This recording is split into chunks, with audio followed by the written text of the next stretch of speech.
Good morning, everyone. This is Andrew. I just had a quick mini word I just want to share with everyone.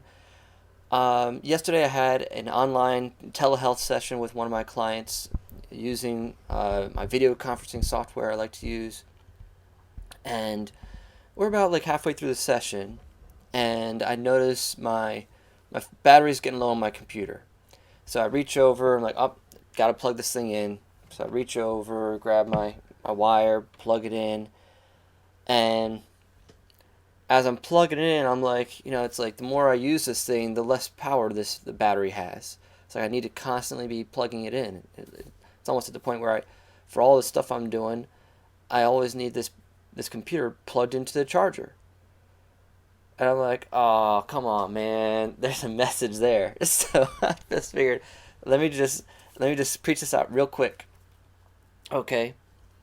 Because I'm like, it's the more we're doing things, the more we are draining our batteries, the more we need to stay plugged in. You can't just run off your battery forever.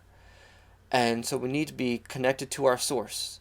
So, and this is maybe a weird time for me to say this because maybe during this whole quarantine or shutdown over the pandemic and the panic over the pandemic, um, maybe you haven't been doing very much. Maybe you've just been at home.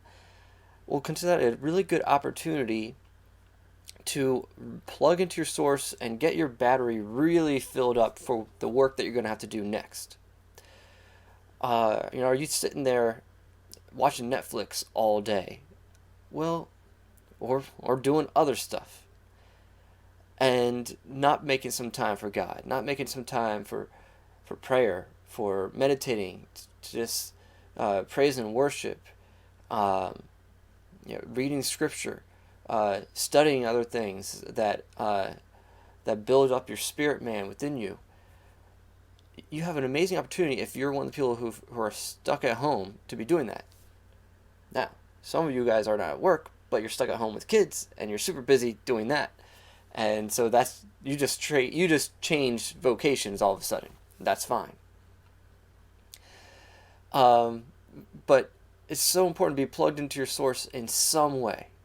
If and right now, guys, if I'm or anyone really who, if your struggle is with lust, with pornography, one of the things I used to tell the guys in my group whenever I would just check in on them, hey, are you doing the things that are healthy for you? Are you doing what we call lights? Are you doing your greens?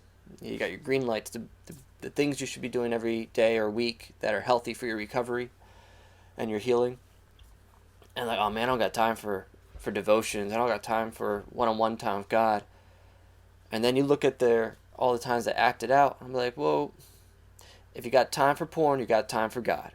So you can make it happen. But if you're also very busy, and I don't like to use the word busy for myself, I like to say I'm active. Because busy can mean that you just have a lot of things you have to do, and it could be a lot of busy work, and it's not very meaningful, and it's not necessarily busy doesn't necessarily say that I'm the one choosing to do all stuff. I choose my activities. So I say I'm active, or I'm being productive, or so I got a lot of things going on. And so if that's you, and sometimes just circumstances, it's not necessarily you're choosing to do all things, you're just obligated to because of your values, because you care about your family, and you care about bringing in money, and you care about feeding your kids, so you're cooking for them, and you're prepping meals. So it's like, well, hey, these are all my responsibilities. I get that. So maybe your time is still limited even in the midst of this shutdown. Me, I've been able to still work during this whole thing, and thank God. So I've been actually probably more active, or just as active as ever. While I'm doing this, I'm also taking a couple classes online, and just for my own growth. I'm doing a class on theology of the body, and I'm loving it. And so I'm trying to find ways that I can plug in. And one of the things that I've been developing is my ability to think sacramentally, so that we don't just see things as that are mundane as just mundane, but we can see how they might point us or be windows into the spiritual. The food you eat, the basic pleasures in this life, how they can point us to our ultimate pleasure in heaven. Um, what draws you to certain TV shows or even video games that you want to play? Is it the sense of adventure that is calling you? The call to adventure, the call uh, to something that gives you purpose and meaning.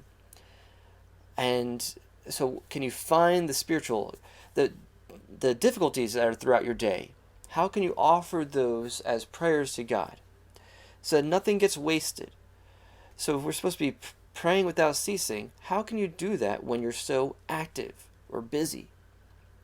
You can do that when you start thinking sacramentally, when you see the physical as symbols or as windows into the spiritual, and you realize, wait, the physical and the spiritual, they're so integrated. You can't, we've ruptured them so much in our modern society. So when you start thinking about how God is present in different, not in a pantheistic way, but that God speaks to us through everyday things, then that's how you can be praying every day. And that's a way that you can plug in, so you can remain plugged into Him when you're so active and you're so drained and you're so stressed.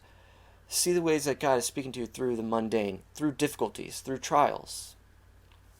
So I'll leave you with this passage that came to mind as I was talking with my client. And I was like, yeah, we got to remain plugged into our source. It's that the more I'm doing things, here I am, I'm talking to you, so I've got to use my internet, I got to be using my webcam, it's streaming video. As I'm talking to you, it's going to drain me more, drain my computer more. So I've got to be plugged in. The more I'm doing, the more I need to be plugged into my source. And so this is a no-brainer. If we know Scripture, what does it say in John chapter 15? Where he talks about the vine. I am the true vine, and my Father is the gardener. He cuts off every branch that bears no fruit, while every branch that does bear fruit, he prunes, so that it will bear even more fruit. You are already clean because of the word I have spoken to you. Now here's the verse. Remain in me, and I will remain in you. No branch can bear fruit by itself. It must remain in the vine. Neither can you bear fruit unless you remain in me. In all our activity, if you want it to be fruitful, we don't want our activity to be meaningless, to not produce anything of value. So you want your work to be fruitful. If you want that, then you need to be connected to your source. Be in prayer, be in communion, think sacramentally. See how God is speaking to you in different circumstances. Find the joy in the mundane, in difficulty. So may that just be a word of encouragement, not just during this quarantine time, but going forward. Take advantage of this quarantine time if you have